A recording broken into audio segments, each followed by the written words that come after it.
Hi and welcome back to New Forest Feasts and to a holiday centrepiece that's going to redefine your table. Forget the standard glazes. Today we are making the incredible Earl Grey and Orange Glazed Smoked Ham. It's that perfect blend of the bright zest of orange and the unexpected, elegant bergamot fragrance from Earl Grey tea. So first up, we've got the smoked gammon joint deboned. Then we have 4 Earl Grey tea bags to make a strong brew. You can use loose tea leaves if you want to. Then got 2 oranges for the zest. These can be squeezed, but you may need a bit more, so I've got a larger bottle of orange juice. And then brown sugar, honey, or you can use orange marmalade. The choice is yours. And then we've got Dijon mustard, and then vanilla extract. And for the simmering process, we've got 2 carrots and a celery stick, will be roughly chopped, and then a half onion. And if you wish to have them, we have cloves to stud it later on, although these can be quite strong and take over the flavour, so I'll use these sparingly. So to start with the carrots, give them a peel. And now we roughly chop them for the pot.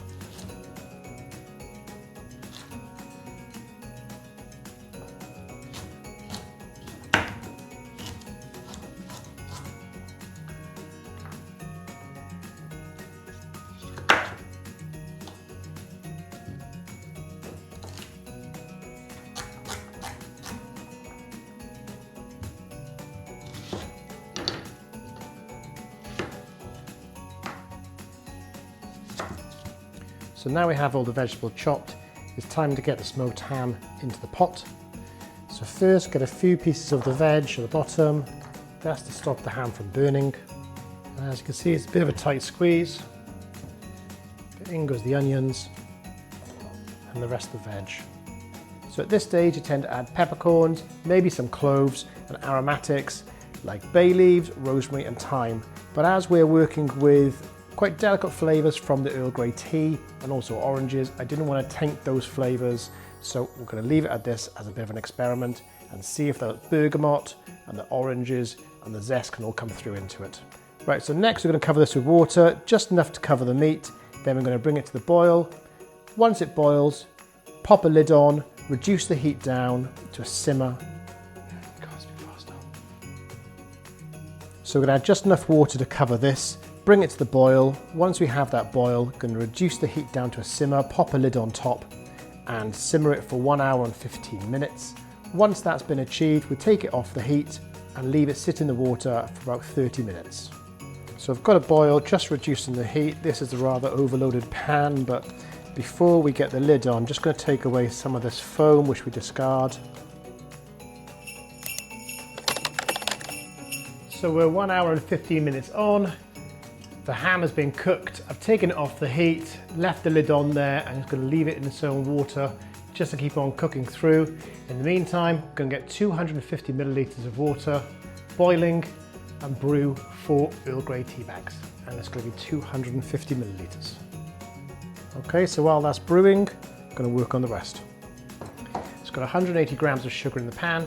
You then add either 90 grams of honey or 90 grams of marmalade.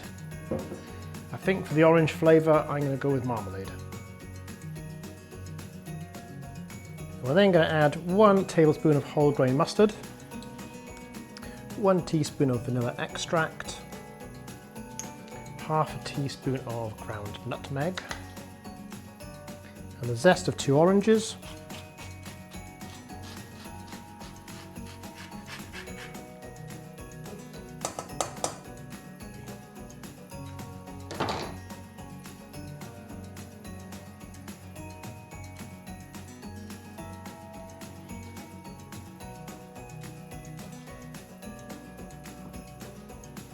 Okay, let's get this on the hob. Okay, so I've got all the ingredients and now the tea has now brewed.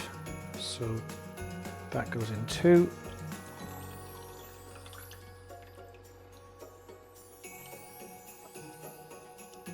So whilst the glaze is reducing down, the gammon's been off the heat for 30 minutes. The next part of the process is get it on the plate for 15 minutes.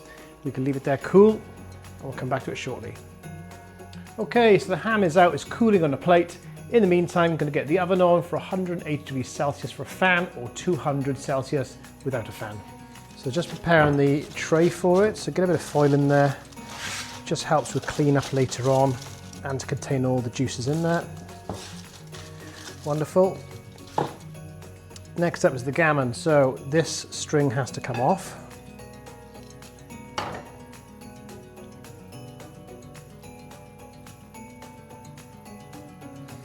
And next is to get the rind off, but keep as much of the fat on as possible.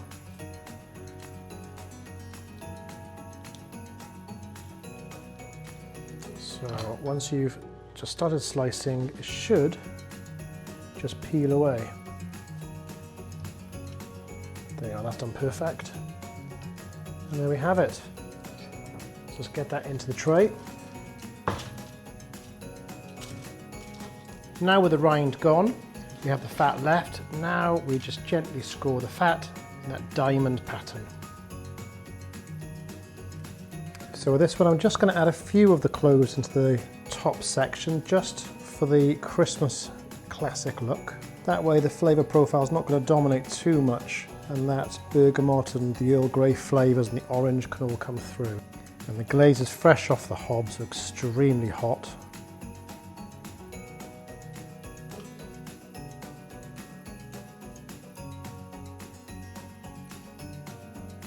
The glaze is on. Need to get into the oven for 10 minutes, but I can't help myself, this smells incredible. So let it cool down the back of the spoon there. Wow, that is fantastic. I mean, you can taste a bit of that bergamot coming through, but the overriding taste, as expected, is going to be that orange, that kind of marmalade, caramelised flavours coming through. It's absolutely delicious, so I cannot wait for this. Right, let's get this in the oven.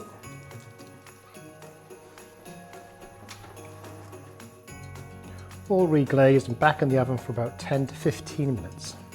Now for the important step, the resting. So loosely tense the ham, leave it rest for 15 to 20 minutes. This ensures the juices redistribute, making it tender and moist every time. Right, it's all cooled down. Now this may not have the look of a beautifully prepared glazed ham. It looks more like a slow cooked brisket, but the smell is incredible. Sticky caramelised crust filled with whole grain mustard, orange zest, absolutely amazing. Right, next thing to do is slice it and taste it.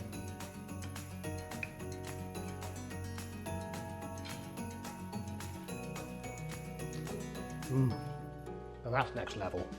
It's definitely Christmas, but it has a hint of mulled wine about it. It's really good. Caramelised orange zest. Yeah, it's a real showstopper. Love it.